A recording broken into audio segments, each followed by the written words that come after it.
Let's break it all down this morning with Kristen Welker, moderator of Meet the Press. So, I mean, spin aside, this isn't, as we said before, it isn't the performance that the Biden team hoped they would get. They wanted this debate. They wanted to put to rest these issues about the president's age and ability and competence, and that didn't happen. Savannah, that didn't happen. And remember the timing of this debate. They were hoping they could get people to tune in early. This was the earliest debate we've seen in modern American history. Biden was trailing in the polls within the margin of error heading into this debate. And so they wanted to put those concerns to rest. Instead, we got widespread panic among Democrats overnight. One texting me saying this is a disaster. Another saying this is hard to watch. Yet another saying this race is effectively over.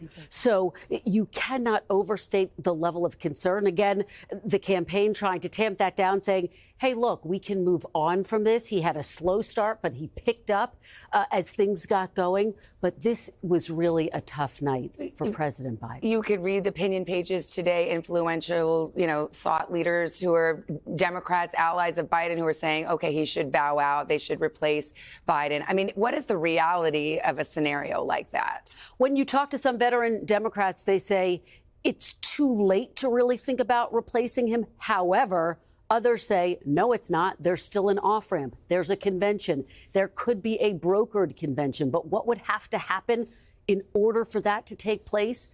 President Biden would have to decide that he is going to step aside, that he's going to effectively unleash his delegates. How would that happen? Couple of things to watch for. Watch for the polls, Savannah. If they start to significantly drop, that's when this goes from the opinion pages of the newspapers to potentially real planning. And then you'd need high-level Democrats to get into this conversation. If you talk to insiders, there may be a handful of people who could actually have that tough conversation with President Biden. The First Lady, maybe former President Barack Obama. But right now, they are not there. I want to stress that. A lot of Democrats saying, stop panicking. We have had tough moments before. We can move forward. And I want to get to former President Trump, because if we're looking, sheerly at performance, he had a good night. But on substance, he did, again, unleash a torrent of lies and false statements and misleading claims. Torrent is the right word for it in almost every single answer, right? In one case, he was talking about abortion. He said some states allow abortion after birth.